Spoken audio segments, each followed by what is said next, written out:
The ninth installment in the Rocky franchise, Creed 3, has dropped, so here are my thoughts on it.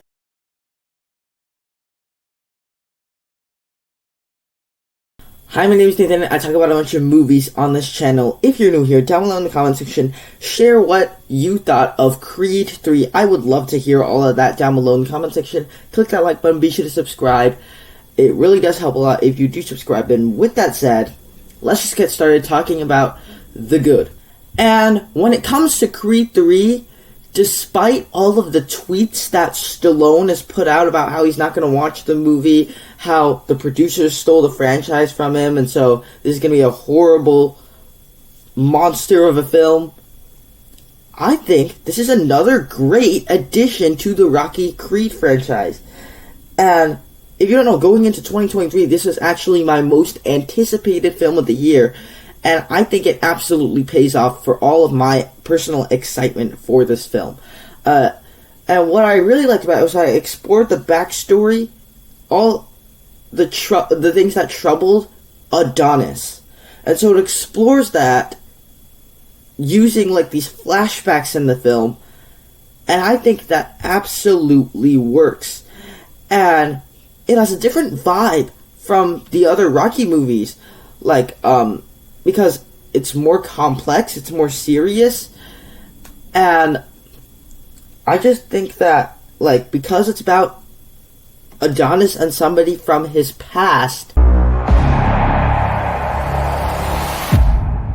Damien, it has a very different sort of tone vibe to it, and I would say that's very much a good thing. And speaking of Adonis and the one from his past, this movie contains one of the best villains in the entire franchise in Damien. As Jonathan Majors, he could be fun and charming when he needs to be fun and charming in this movie, but he's also very intimidating in this role. And that's what you really want a villain like this to do.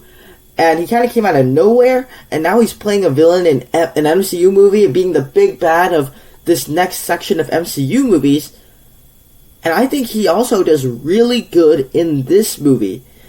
And therefore, to me, you spend a lot more time with him ever since Apollo from the first two Rocky movies.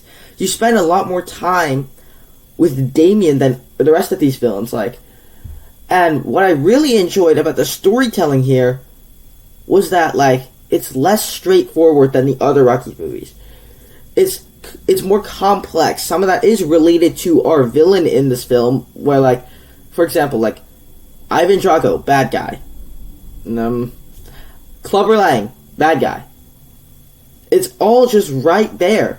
And in this one, we don't exactly know why Damien is doing things and the way he is doing them. And I think that is very much a very good thing that benefits the film, because it just brings more layers to our villain, more intrigue and mystery to our villain. And by the end of it, there are some big emotions drawn out of you, like a lot of the other Rocky movies in this franchise. And what I really liked about the fights in this movie was that they're definitely more stylized than the rest of the Rocky films stylized the fights in their movies. And this movie is directed by Michael B. Jordan, and I think he just did some interesting things with the fights, where you get these ultra slow-mo shots, these circular motion shots where it's just circling around the two people. You get even some visual effects, especially in the final fight. There's some visual effects involved. And so I would say that very much, I really dug the way that he visualized the fights in this film. Because, they're more stylized than the rest of the films in this franchise. And he even stated, Michael B. Jordan has even stated he took influence from anime. And I think you could see some of that in here. And finally, I think this is one of the best films in the franchise because Adonis gets to stand on his own and he does not have to rely on Rocky. If you asked me, do I think Rocky should have been in this movie? And I would say I think it makes sense that he's not in this movie. Because this is a film about Adonis' personal struggles, him and somebody from his past. I don't think you could just throw in Rocky into the mix in this one. And so I think it made sense he wasn't in the movie. And so I totally dug what they did with this movie in general. Just a great addition to the Rocky franchise that does something different, changes up the formula a little bit, and I think it absolutely works. From there, let's move on to the bad. First up here to talk about with the bad is that it does feel slightly trimmed. If you don't know, I'm pretty sure this movie's initial runtime was 2 hours and 45 minutes. And then they trimmed it, it feels like they trimmed it down to, it looks like they trimmed it down to just under 2 hours. And I think you could definitely feel that here. Especially since there's some shots in the trailers that aren't even in the movie. There's some sequences in the trailers that aren't even in the movie.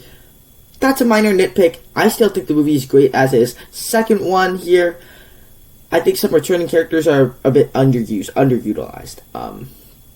Like, you get... I wish they had used these guys more than the plot. Like, I like the ideas of them being used in the plot, and I wish it was just more than, hey, look, it's him from the other movie. And so, other than that, though, minor nitpicks, this movie is great. Final score on this one, I'll give it an A. I totally dug what they did with this movie. You should definitely go see it, even if you're a bit skeptical, and especially if you're a big Rocky fan, go see this movie. There you have it. Those are my thoughts on Creed 3. Down below in the comment section, share what you thought over on my channel. I have more content like this. Check those out right now. Thank you guys so much for watching. I'll see you in the next one.